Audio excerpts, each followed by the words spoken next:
Okay, good morning, business leaders. This is 1 minute to rapid scaling with Obo. This morning, I got thinking about meditation.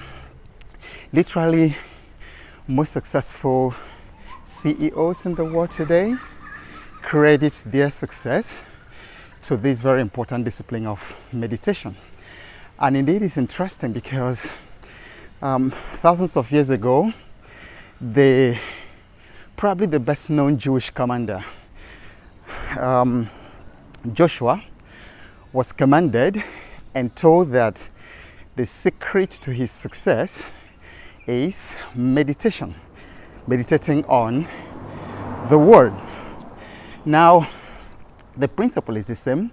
The practice might vary across the West and across the East, but I just want to call your attention today to this very important discipline of meditation, clearing your mind of all the noise that surrounds us and giving you some very powerful